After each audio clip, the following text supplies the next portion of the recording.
Hello student, आज मैं आपको मात्राएं ही पढ़ाऊंगी और ये मात्राओं का भाग 2 है। इससे पहले मैंने आपको जो वीडियो भेजी थी उसमें भी आपको मात्राएं पढ़ाई थी और उसमें हमने बड़े आ की मात्रा तक देखा था और आज हम उससे आगे की मात्राएं देखेंगे। पहले एक बार हम लोग कुछ चीज़ें थोड़ा क्लियर करेंगे, ठीक है? चलो शुरू करते हैं। मात्राएं, स्वरों का जो रूप व्यंजन के साथ जुड़ता है उसे मात्रा कहते हैं। ध्यान से सुनिए, स्वरों का जो रूप व्यंजन के साथ जुड़ता है उसे मात्रा कहते हैं। अब आप सोचेंगे ये स्वर क्या है और ये व्यंजन क्या है। तो बच्चों, स्वर वो होते हैं जिनकी की मात्राएं हम इस्तेमाल करते हैं, जैसे कि स्वरों के रूप आ ई ई उ री ए ऐ ओ औ, ये आपके हैं स्वर, ठीक है? ये आपके स्वर हैं, याद रखिए। आ से लेकर औ तक ये आपके स्वर हैं जिनकी मात्राएं हम लगाते हैं। अब इनकी मात्राएं देख लीजिए। आ में कोई मात्रा नहीं होती है, बड़े आ की सीधी लाइन होती है, छोटी ई की देखिए ये मात्रा है, ये बड़ी ई, छोटा उ, बड़ा उ की मात्रा, री की मात्रा ये है, ए की मात्रा, आई की मात्रा, ओ की मात्रा और ये औ की मात्रा है। अब आप सोचेंगे व्यंजन स्वर तो आपको बता दिया। अब व्यंजन क्या होते हैं? तो व्यंजन वो होते हैं बच्चों, का से लेकर, या ध्यान से सुनिए, का से लेकर ज्ञा तक जो अक्षर होते हैं वो आपके व्यंजन हैं। फिर से मैं रिपीट कर रही हूँ, छोटा आ से औ तक आपके स्वर हैं और उसके बाद का से लेकर ज्ञा तक आपका व्यंजन है और आपके स्वर जो हैं वो 11 होते हैं। 11 काउंट करिए, 1 2 3 4 5 6 7 8 9 10 11 होते हैं, ठीक है? और हमारे जो व्यंजन होते हैं वो होते हैं 39, ठीक है? का से लेकर ज्ञा तक पूरे 39 होते हैं। अब होगा, आप ध्यान देखिए, मात्रा और व्यंजन का सहयोग ना, मात्रा और व्यंजन का सहयोग, यानी अब हमें मात्राएं और व्यंजन जो है उनको मिलाना है ना। तो अब देखिए कैसे मिलाएंगे। आपकी ये मात्राएं हो गई हैं, अब हम व्यंजन के साथ क्या, तो व्यंजन अभी आपको बताया ना, का से लेकर ज्ञा तक के जितने भी अक्षर हैं वो आपके व्यंजन है। का खा गा घा, चाचा जा जा, टाठा डाडा, पाफा बामा, ये सब आपके व्यंजन हैं, ठीक है? जो कि 39 होते हैं। अब हमने आपका व्यंजन लिया है का, व्यंजन में से हमने लिया का। अब देखिए का के साथ हम मात्राएं लगाते तो उनका स्वर कैसे बदलेगा, ध्यान से सुनिएगा। का, ये सिर्फ का है, इसमें कोई मात्रा का साउंड आपको सुनाई नहीं देगा। अब ये देखिए का के साथ हमने लगाया आ की मात्रा, तो इसको देखिए कैसे पढ़ेंगे, का, ठीक है? का। आगे का के साथ हमने लगाया है छोटी ई की मात्रा, छोटी ई की मात्रा, ये देखिए छोटी ई की मात्रा लगी हुई है, ये अक्षर के आगे से लगती है, ठीक है? अक्षर के पीछे से लगती है ये, ठीक है? पीछे से, आगे से नहीं, ठीक है? पीछे से लगती है, ठीक है? तो कैसे पढ़ेंगे अब इसको, कि जैसे हम छोटी ई को कैसे पढ़ते हैं, ई, अब हम इसको भी पढ़ेंगे कि, यानी मुंह से निकल रहा है साउंड और खत्म हो रहा है, लेकिन आपको समझ में आ रहा है ना कि इसके साथ मात्रा कौन सी लगी है, की, क्योंकि हमारे का स्टार्टिंग तो का से हो रही है लेकिन खत्म हमारी ई के साथ हो रही है, देखिए की। इसी तरह से ये का पर बड़ी की मात्रा लगी है, तो देखिए की, देखिए बड़ी की मात्रा, बड़ा साउंड, की, ई सुनाई दिया आपको, ई का साउंड सुनाई दिया ना। तो देखिए बड़ी की मात्रा। अब है छोटे ऊ की मात्रा, का में ये छोटे ऊ की मात्रा लगी हुई है, नीचे की तरफ देखिए छोटे ऊ की मात्रा लगी। अब इसका साउंड कैसा होगा, कु, छोटा ऊ, कु, छोटी आवाज, लेकिन आवाज आपको समझ में आ रही है कि इसमें ऊ की मात्रा लगी है, कु, कु, ऊ खत्म हुआ ना ऊ से हमारा। अब ये देखिए का पर बड़े ऊ की मात्रा लगी हुई है, तो कैसे पढ़ेंगे? कू, कू। आप खुद भी बोल कर देख सकते हैं साउंड। का में बड़े ऊ की मात्रा लगी है तो कू। अब समझ में आ रहा है ना आपको कि आवाज कैसे मात्राओं की आ रही है? अब देखिए ये का में री की मात्रा लगी है, तो देखिए हम कैसे पढ़ेंगे इसे? क्री। का स्टार्टिंग का से हो रही है, लेकिन उसके अब आखिरी में जो साउंड है वो री का आ रहा है। क्री, री। सुनाई दिया ना आपको? अब ये का में ए की मात्रा लगी है, ए की मात्रा, तो देखिए कैसे पढ़ेंगे? के। देखिए ए सुनाई दिया, के। अब का में आई की मात्रा लगी है, तो देखिए कैसे पढ़ेंगे? कए, कए, आए। सुनाई दिया? अब का में ओ की मात्रा लगी है, तो हम कैसे पढ़ेंगे? को। आप पढ़ते हैं ना ओ से ओखली पढ़ते हैं ना, तो देखिए का साउंड देखिए, को, ओ। का में औ की मात्रा लगी है, तो अब देखिए का में जब औ की मात्रा लगेगी तो उसका साउंड कैसा आएगा?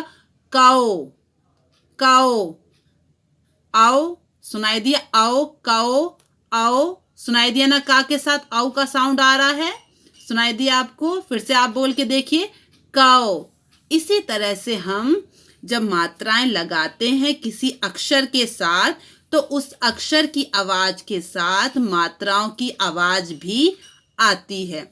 चलिए अब आप मेरे साथ इसको लिख कर देखेंगे। ये है खा, ओनली खा। अब ये खा में आ की मात्रा लग गई तो हो गया खा। अब ये खा में छोटी ई की मात्रा लगी तो हो गया खी। खा में बड़ी ई की मात्रा लगी तो खी। अब खा में छोटे ऊ की मात्रा लगी तो खू। अब खा में बड़े ऊ की मात्रा लगी तो खू। खा में री की मात्रा लगी तो ख्री। खा में ए की मात्रा लगी तो खे। अब खा में आई की मात्रा, खाए, खाए। देखिए जब का में लगी थी आई की मात्रा तो काए पड़ा था, अब खा में लगी है तो खाए। अक्षर का साउंड वही रहेगा, अक्षर बदल जाएंगे लेकिन मात्राएं जो आखिरी में मात्रा का साउंड है वो वही रहेगा। अब खा में ओ की मात्रा खो। खा में औ की मात्रा खाओ। इसी तरह से मात्राएं लगाई जाती हैं अक्षरों में और उनका जो साउंड है वो बदलता जाता है। बस आपको क्या करना है? साउंड को पहचानना है, उसकी आवाज को सुनना है ना? हर मात्रा की जो आवाज है वो आपको सुनाई देगी और उसी के अनुसार आपको मात्राएं लगाते जाना।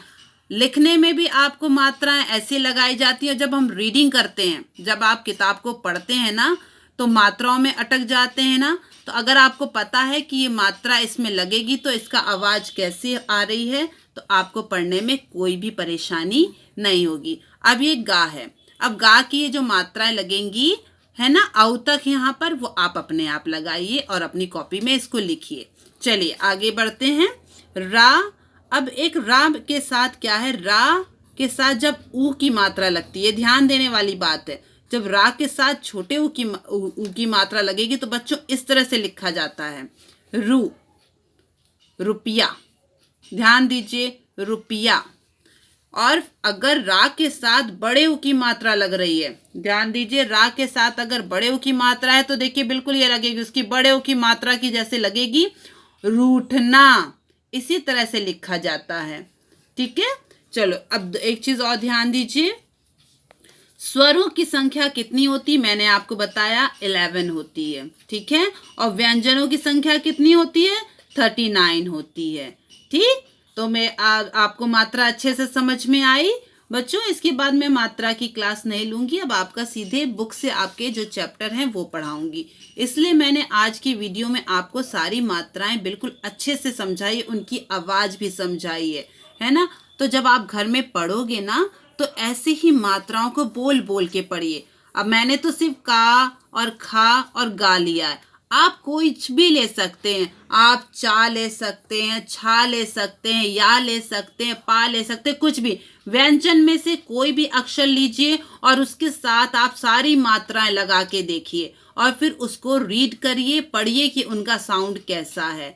ठीक है, तो आपको कोई भी प्रॉब्लम नहीं होगी। तो मैं आशा करती हूँ कि आज आपको ये मात्राएं अच्छे से समझ में आई होंगी। ठीक है, मैंने इसी से रिलेटेड आपके लिए होमवर्क तैयार किया है। सो बच्चों, ये आपका होमवर्क है जिसको कि आपको अपनी कॉपी में करना है। सही विकल्प चुनकर राइट का निशान लगाओ। ठीक है, तो नंबर 1 का में है आपका बड़ी ई स्वर का मात्रा रूप है। अब बड़ी ई स्वर का मात्रा रूप आपको बताना है। बताइए उसकी मात्रा ये होती है, अगर होती तो आप इसमें राइट का टिक करिए, या ये होती है तो यहाँ पे राइट का टिक करिए, या ये होती है। 3 मात्राएं आपको यहाँ पे दी है, आपको बताना इसमें से सही मात्रा कौन सी है। चलिए एक मैं करके बताती हूँ आपको। तो बड़ी ई की मात्रा है ये, तो मैंने इसमें लगाया राइट का निशान। ठीक है, इसी तरह से आपको बाकी सब में करना है। खा है आपका क्री, क्री में प्रयुक्त मात्रा है, यानी का में कौन सी मात्रा लगी है, किसकी मात्रा लगी है, वो आपको पता करना है। ये ऑप्शंस दिए हुए हैं, आप घर में इसको पढ़िएंगे और अपने आप करेंगे। आप मम्मी की हेल्प ले सकते हैं। गा है रू में जुड़े हैं। अब बताइए रू में जुड़े, मैंने अभी आपको समझाया भी ये पढ़ाते समय। रा प्लस ऊ या रा प्लस बड़ा ऊ, या फिर ये, है ना। अब आप तीनों चीज़ों में से देखिए कौन सा सही है और वहाँ सही का निशान लगाइए। ठीक है, अब दूसरा होमवर्क है आपका, चित्र देखकर नाम लिखो। ये देखिए चित्र समझ में आ रहा है आपको। चलिए मैं हेल्प करूं आपकी। ये है लौकी, तो आपको यहाँ पे लिखना है लौकी। ठीक है, ये है दूसरा पिक्चर, थर्ड पिक्चर, और ये आपकी 4th पिक्चर है। तो पिक्चर देख के आपको समझ में आ रहा है ना ये क्या क्या बनाया है मैम ने। बस उसका आपको नाम लिखना है कि हम इसे बोलते क्या हैं। ठीक है, सो बच्चों जो मैंने आज आपको पढ़ाया है वो भी आपको अपनी कॉपी में सुंदर सुंदर लिखना है, और जो होमवर्क दिया है वो भी आपको अपनी कॉपी में करना है। तो मैं बच्चों आशा करती हूँ कि आज ये मात्राओं का जो कि टॉपिक जो था वो आज मैंने यहाँ पे ख़त्म किया है मात्राएं, तो आपको अच्छे से समझ में आई होंगी। Thank you.